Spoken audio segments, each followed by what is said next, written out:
नमस्कार छात्रों, आज हम लोग क्लास 12th दिंगत पार्ट 2 का सबसे पहला चैप्टर बातचीत का पूरा लेखा जोखा देखेंगे। हालांकि बातचीत तो आप लोग करते ही रहते हैं, लेकिन यह समझ लीजिए कि बातचीत जो चैप्टर लिखा गया है उनके लेखक हैं बालकृष्ण भट्ट। और बालकृष्ण भट्ट हैं। सबसे पहला प्रश्न तो यहीं से आएगा कि बातचीत जो चैप्टर है वो किसके द्वारा लिखा गया है, तो बालकृष्ण भट्ट द्वारा लिखा गया है। और दूसरा जो इसमें सवाल आएगा इसी सिर्फ और सिर्फ टॉपिक से, वह है कि बालकृष्ण भट्ट जो लिखे हैं बातचीत वह क्या है, कहानी है, एकांकी है, नाटक है कि निबंध है कि लेख है, पत्र है, क्या है। तो यह समझ लीजिए कि बालकृष्ण भट्ट द्वारा लिखा गया बातचीत निबंध है। और यह कई बार आपके परीक्षाओं में आ चुका है कि बातचीत जो शीर्षक है वह क्या है, निबंध है। चलिए अब आगे बढ़ते हैं। तो आगे कड़ी में जानेंगे कि बालकृष्ण भट्ट का जो जन्म है कब हुआ है, तो 23 जून 1844। बात यहाँ यह है कि जन्म और मृत्यु दोनों याद रखना आवश्यक है। क्यों आवश्यक है और किसका आवश्यक है, तो जिस चैप्टर के लेखक के परिचय में आपको उनका जन्म और मृत्यु एकदम एग्जैक्ट दिया हुआ है, डेट और साल और समय जो दिया हुआ है, तो उसको याद करना बहुत ही आवश्यक है। अगर यहाँ नहीं होता, लगभग या कुछ साल दिया होता, तब उसको आप याद नहीं करेंगे, वह एग्जाम में नहीं आएगा। लेकिन अगर जन्म और मृत्यु एग्जैक्ट दिया हुआ है तो आपको याद करना आवश्यक है, जरूरी है। तो आप लोग इसको नोट करिएगा कि जन्म हुआ है 23 जून 1844 और निधन 20 जुलाई 1914 को हुआ है। और यह कहाँ के हैं, तो यह है निवास, इनका स्थान है इलाहाबाद में, उत्तर प्रदेश। और अब इलाहाबाद प्रयागराज हो चुका है, नहीं तो इलाहाबाद उत्तर प्रदेश में इनका जन्म हुआ है। और इनके माता पिता को देख लेते हैं, तो इनकी माता का जो नाम है, माता का नाम है पावंती देवी एवं पिता का नाम बेनी प्रसाद भट्ट। पिता व्यापारी थे इनके, और माता एक सुसंस्कृत महिला जिन्होंने बालकृष्ण भट्ट के मन में अध्ययन की रुचि और लालसा जगाई। तो देखिए, इनकी माँ ने ही इनके मन में अध्ययन के प्रति रुचि और लालसा जगाई। आपको भी काफी जरूरी है कि आप भी किताबें पढ़ें और अधिक से अधिक किताबें पढ़ें, मोबाइल में ज्यादा न लगे। अब देखिए, शिक्षा प्रारंभ में संस्कृत का अध्ययन किया। 1867 में प्रयाग के मिशन स्कूल में एंट्रेंस की परीक्षा पास। उसके बाद क्या किया है इन्होंने, तो 1869 से 1875 तक प्रयाग के मिशन स्कूल में अध्यापक रहे।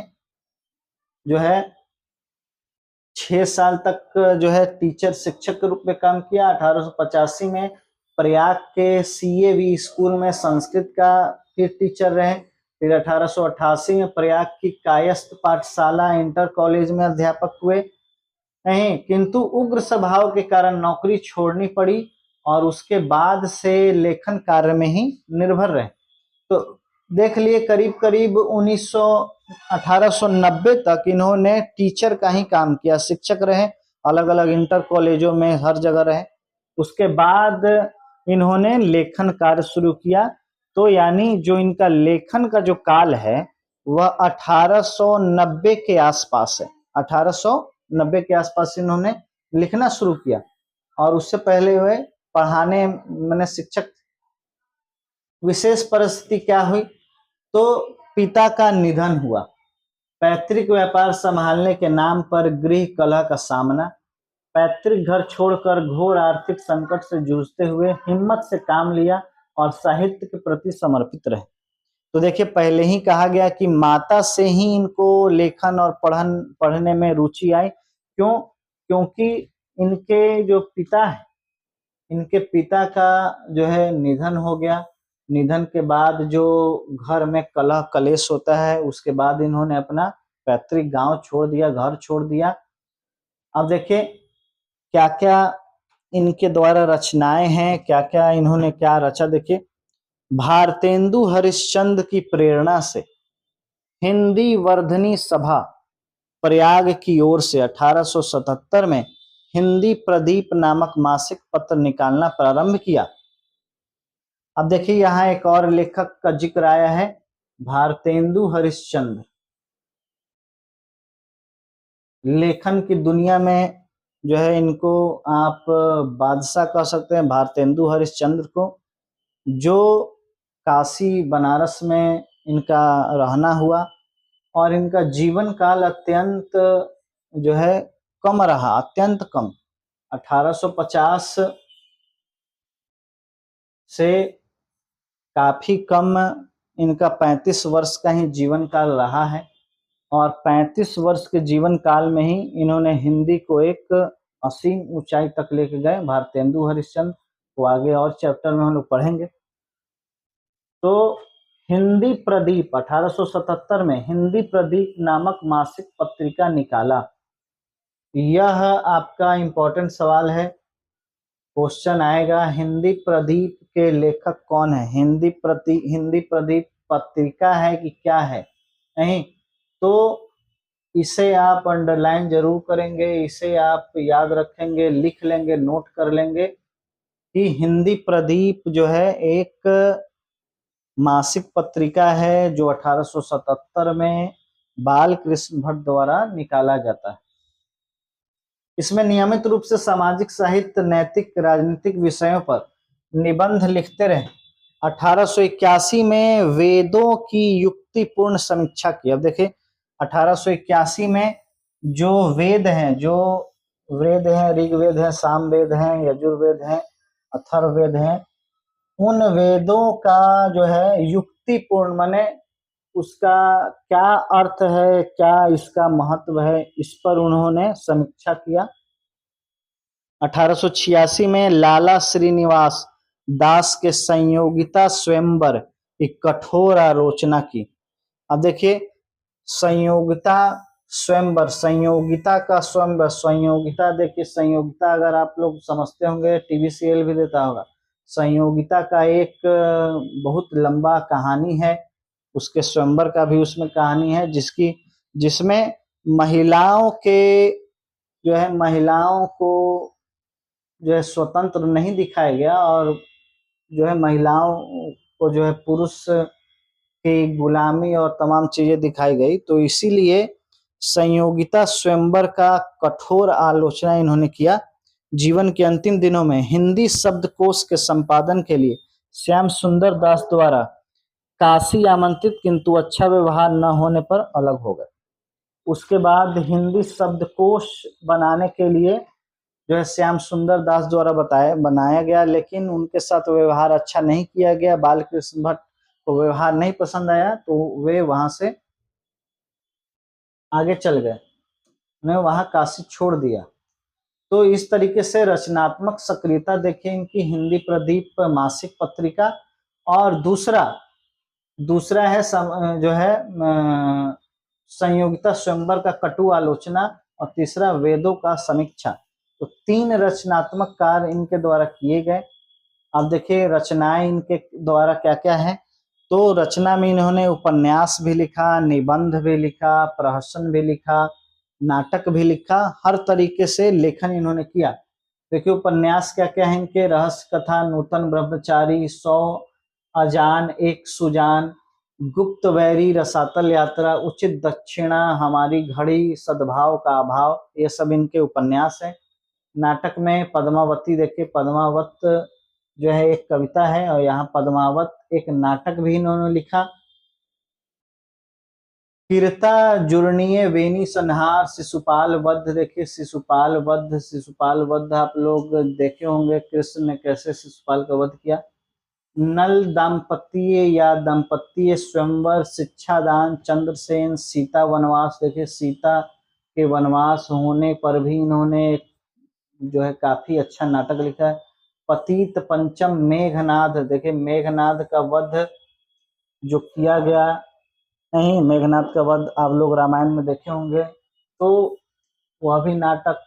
कट्टर सूम की एक नकल, बृहनलता, इंग्लैंड डिक्शनरी और भारत जननी, भारतवर्ष और कली, दो दूरदेशी, एक रोगी एक वैध, रेल का विकट खेल, बाल विवाह। तो इनके द्वारा बहुत सारे नाटक लिखे गए। प्रहसन जैसा काम वैसा परिणाम। अब देखिए प्रहसन लिखा गया, प्रहसन जैसा काम वैसा परिणाम। फिर नई रोशन का विष, आचार विडंबन। निबंध में तो देखिए यह भी बातचीत एक निबंध है, और निबंध में इन्होंने खासा जो है एक मुकाम हासिल किया है।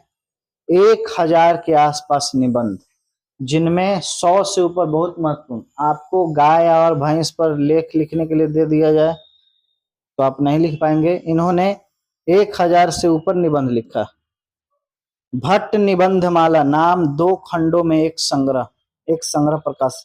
तो इसको याद रखिएगा कि भट्ट निबंधमाला इनके द्वारा लिखा गया है, इसको याद रखिए। बालकृष्ण भट्ट द्वारा भट्ट निबंधमाला। तो इस तरीके से हम देख रहे हैं कि इनका जो काम है काफी बढ़ा चढ़ा काम है, इन्होंने बहुत काम किया है। बालकृष्ण भट्ट आधुनिक हिंदी गद्य के आदि निर्माताओं और उन्नायक रचनाओं में एक है। वे भारतेंदु युग के प्रमुख साहित्यकारों में से हैं। वे हिंदी के प्रारंभिक युग के प्रमुख और महान पत्रकार, निबंधकार तथा हिंदी की आधुनिक आलोचना के प्रवर्तकों में अग्रण्य हैं। देखिए यहाँ एक वो चीज, एक पॉइंट है जिसको आपको याद करना होगा। एक पॉइंट कि वे भारतेंदु युग के प्रमुख साहित्यकार हैं। तो अगर पूछ दिया जाए कि बालकृष्ण भट्ट किस युग के लेखक हैं, तो किस युग के हैं? भारतेंदु युग। अभी भारतेंदु का जिक्र आया था? नहीं, भारतेंदु का जीवन काल अत्यंत कम रहा है। 1850 से 85 तक शायद इनका जो है पूरा जीवन काल है, 35 वर्ष का। और 35 वर्ष में ही इन्होंने हिंदी में इतना कुछ हासिल किया। हिंदी शब्दकोश बदल दिया, हिंदी में लिखने का शैली इन्होंने बदला। इसीलिए इतने छोटे से उम्र के जीवन काल रहने के बावजूद हिंदी साहित्य में भारतेंदु युग कहा जाता है। भारतेंदु युग इनका जो जीवन काल है, और उस जीवन काल में जितने भी लेखनी हुए उन्हें भारतेंदु युग कहा जाता है। तो यह बहुत ज्यादा बड़ी बात है। आपको याद रखना है कि वे भारतेंदु युग के लेखक की आधुनिक आलोचना के प्रवर्तकों में अग्रण्य है। उन्होंने आधुनिक हिंदी साहित्य को अपने प्रतिभाशाली जनधर्मी व्यक्तित्व और लेखन से एक नवीन धरातल, नवीन दिशा और नया रंग रूप और मानस दिया। निश्चय ही इस महत्तर युगांतरकारी कार्यों में एकाकी नहीं थे। स्वयं भारतेंदु, हरिश्चंद्र, प्रताप नारायण मिश्र, मेघ प्रेम घन, सदाचरण गोस्वामी जैसे अनेक महान साहित्यकार उनके साथ थे। अब देखिए बताया जा रहा है कि वह सिर्फ अकेले ही इस प्रकार के लेखक नहीं थे, उनके साथ साथ और भी कई जो है लेखक थे जिन्होंने हिंदी साहित्य में उस समय एक मुकाम हासिल की। किंतु यह एक सर्वसम्मत स्थापित मान्यता है कि अपने युग के सर्वाधिक सक्रिय, मुखर और प्रदीर्घ समय तक सुदृढ़ निष्ठा के साथ तेजस्वी लेखन द्वारा साहित्य सेवा करते रहने वाले समर्पित साहित्यकार बालकृष्ण भट्ट भारतेंदु युग के 2-3 प्रमुख साहित्यकारों में एक। अब देखिए भारतेंदु युग में जो 2-3 साहित्यकार हैं उसमें से एक थे बालकृष्ण भट्ट, जिनके अनवरत लेखन से भारतेंदु युग का रचनात्मक युग व्यक्तित्व निर्मित हुआ तथा आगे के द्विवेदी युग का मूलाधार निर्मित हो सका। अब देखिए यहाँ एक चीज नोट करना है कि जो भारतेंदु युग के बाद जो युग है कौन सा है, द्विवेदी युग। तो भारतेंदु युग के बाद द्विवेदी जो है एक काफी ज्यादा महत्वपूर्ण लेखक हैं, इनके बारे में भी हम आगे पढ़ेंगे। साहित्य केवल कल्पना विलास और मनोरंजन की वस्तु नहीं है, अपितु वह जन समूह के चित्त के विकास का संवाहक और जन संस्कृति के विकास प्रवाह का मूर्त वामंड उपादान है, जो गहन लोक संपूर्ति से उपजता और दिशा पाता है। अब देखिए यह कितना बढ़िया बात बताया जा रहा है कि साहित्य सिर्फ मनोरंजन की वस्तु नहीं है, साहित्य मनोरंजन नहीं, बल्कि साहित्य क्या है, तो साहित्य जन समूह के चित्त के विकास का संवाहक, जन समूह के चित्त मतलब मन, बुद्धि, दिमाग नहीं, तो जन समूह यानी लोगों के समूह का जो बुद्धि विवेक है उसके विकास, जब तक आप साहित्य में लीन नहीं होंगे, किताबें नहीं पढ़ेंगे, लेख नहीं पढ़ेंगे, साहित्य नहीं जानेंगे समझेंगे, तब तक आपके बुद्धि विवेक का विकास नहीं हो सकता है। और जन संस्कृति के विकास का प्रवाह, साहित्य ही तो आपको जो है संस्कृति चेतना यह जगाती। जितने भी आंदोलन हुए, चाहे नारी सशक्तिकरण का आंदोलन हो, चाहे लोकतंत्र का आंदोलन हो, कोई भी आंदोलन, सब में महत्वपूर्ण भूमिका साहित्य की रही। किताबें लिखी गई तभी, लेख लिखा गया तभी जाके राष्ट्रीयता की भावना भी आई। महिलाओं के ऊपर लिखा गया तब महिलाओं में चेतना आई, युवाओं पे लिखा गया तब युवाओं में चेतना। तो साहित्य जो है चेतना को जगाने का काम करता है। बिना साहित्य के आपके बुद्धि विवेक चेतना नहीं जागेगी।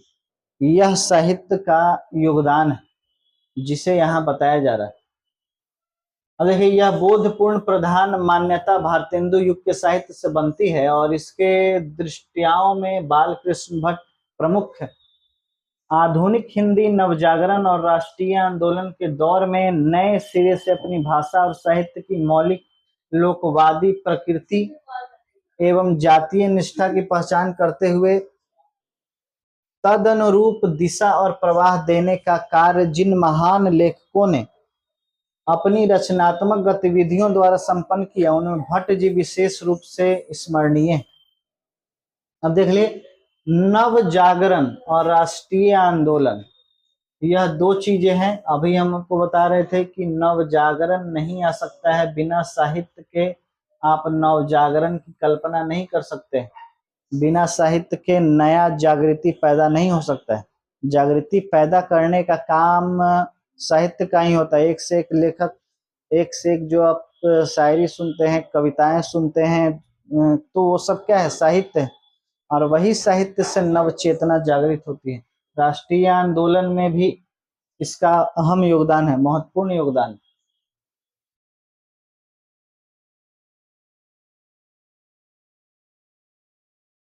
आगे देखिए, बालकृष्ण भट्ट गद्यकार थे। अपनी अभिरुचि, मानस और प्रतिभा से परिवेश और यथार्थ से संपूर्ण सरोकार रखने वाले लेखक पत्रकार। उनके गद्य की भाषा और कला की जड़ें भी परिवेश और यथार्थ में ही थी। अब देख ले, और जो है नोट पॉइंट है कि बालकृष्ण भट्ट गद्यकार थे, यानी इनकी कोई भी कविता नहीं, जब भी इन्होंने लिखा तो गद्य ही लिखा, यानी कहानी लिखी, कविता लिखा, कविता छोड़ के कहानी लिखा, एकांकी लिखा, नाटक लिखा, प्रहसन लिखा, लेख लिखा, निबंध लिखा, कविता छोड़ के बाकी सब कुछ लिखे, इसीलिए इन्हें गद्यकार कहा जाता है। आगे देखिए, गद्य की भाषा परिवेश और यथार्थ में ही थी। लोक व्यवहार में बोल चाल, बातचीत और अभिव्यक्ति में मूर्त भाषा और कला ही उनके गद्य का कलेवर बन जाती। तो देखिए इनका जो लिखने का जो तरीका स्टाइल है, वह स्टाइल है कौन सी भाषा? तो जो अभिव्यक्ति की जो भाषा होती या जो व्यवहारिक जो भाषा होता है, जो हम लोग आम बोलचाल में जैसे बातचीत करते हैं, वह उसी भाषा को ही लिखते हैं। ऐसा नहीं कि बहुत ज्यादा कठोर और भारी शब्द डाल दिया जिसको पढ़ने में और समझने में मुश्किल हो। जो लोक व्यवहार में जो भाषाएं बोली जाती है, उसी को इन्होंने लिखा है ताकि आसानी से समझा जा सके।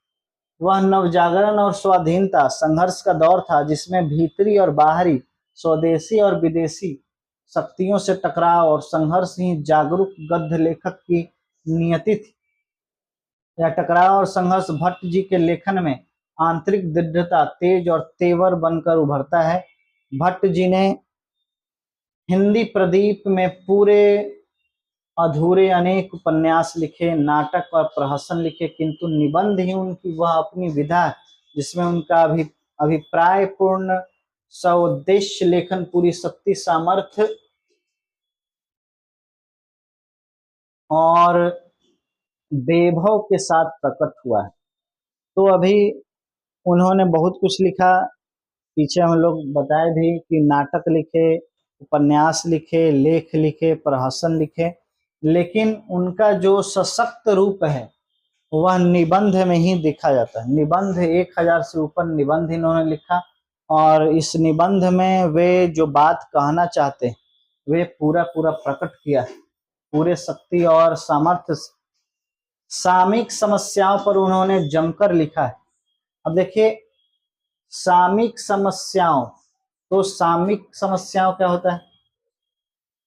तो जो वर्तमान में समस्याएं हैं, जो वर्तमान परिवेश में जो उनके जमाने में जो समस्याएं थी, जो समसामयिक समस्याएं थी, जो वर्तमान समस्याएं थी उनके समय में, उसके बारे में उन्होंने जमकर लिखा है। यूं कह लीजिए इंग्लिश में कि करेंट अफेयर, जो करेंट उनके जमाने में जो करेंट अफेयर चल रहे थे, जो मुद्दे चल रहे थे, जैसे बाल विवाह, स्त्री शिक्षा, महिला स्वतंत्रता, सजा, राजा प्रजा, कृषकों की दुर्दशा, अंग्रेजी शिक्षा, सुशिक्षितों में परिवर्तन, देश सेवा, अंधविश्वास, जो उस समय थे, उस समय बाल विवाह था। अभी तो बाल विवाह नहीं है, मतलब है उतना नहीं।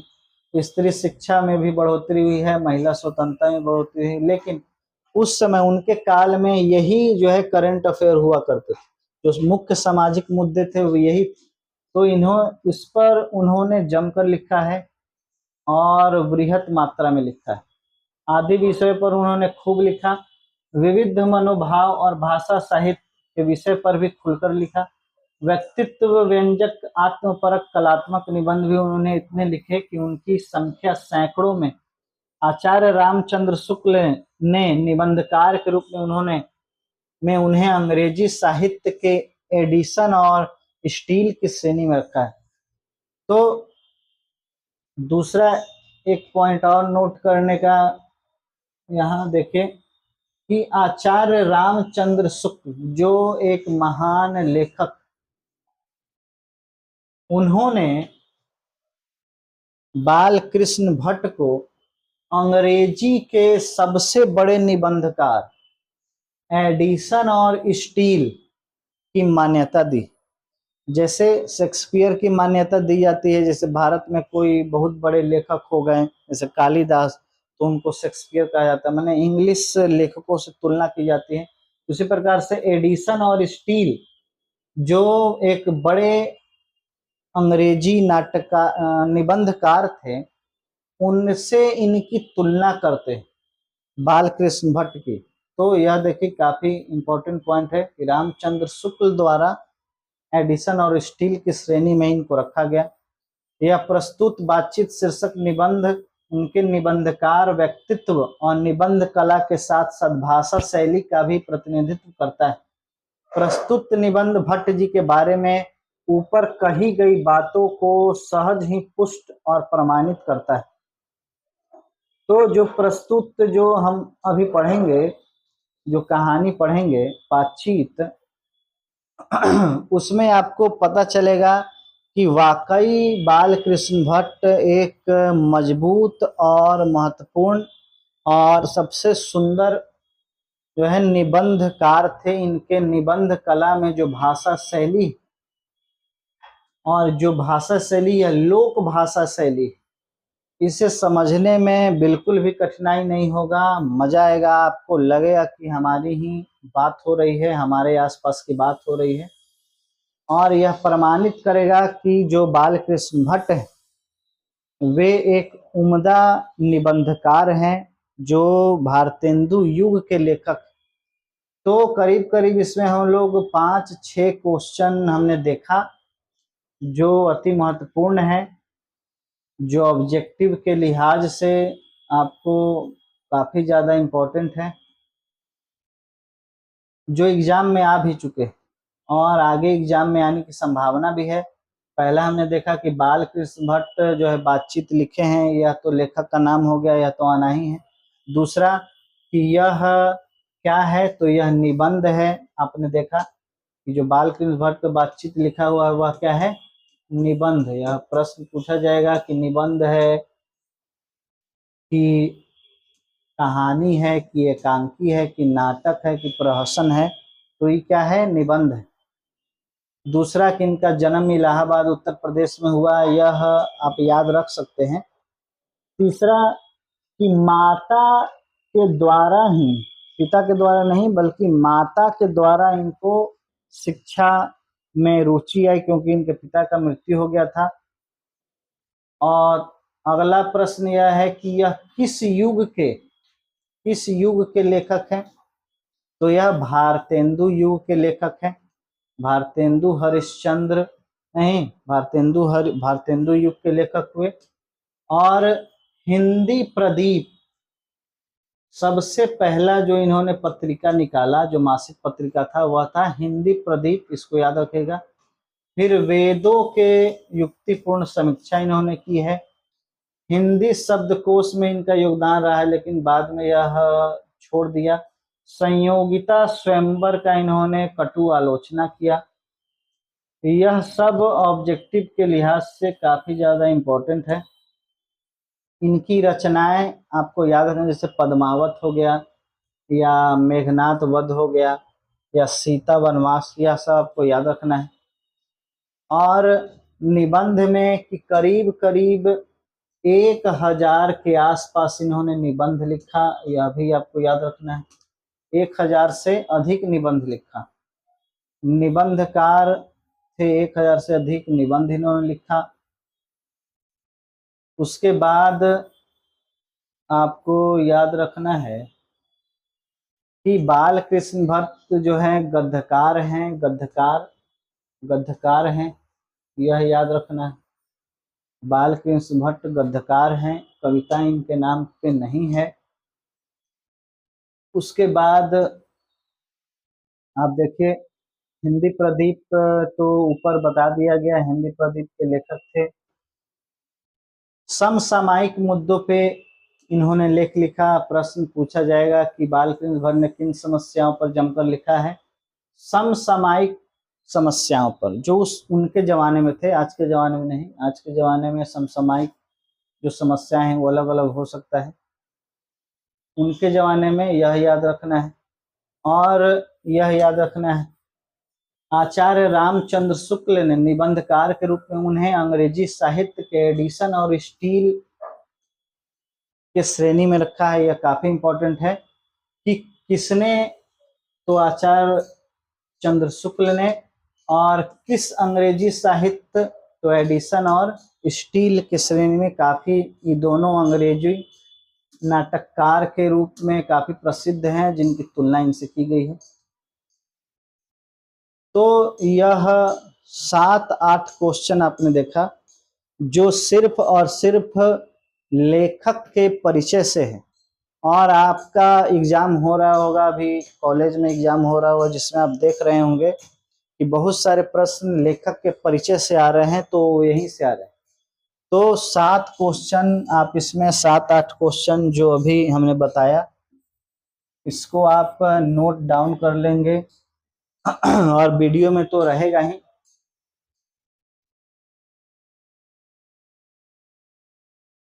तो अब हम आगे पढ़ेंगे पूरा बातचीत जो कहानी, उसमें कौन कौन से इंपॉर्टेंट पॉइंट हैं वो अभी हम पूरे कहानी पढ़ने के साथ साथ उस पॉइंट को भी देखेंगे।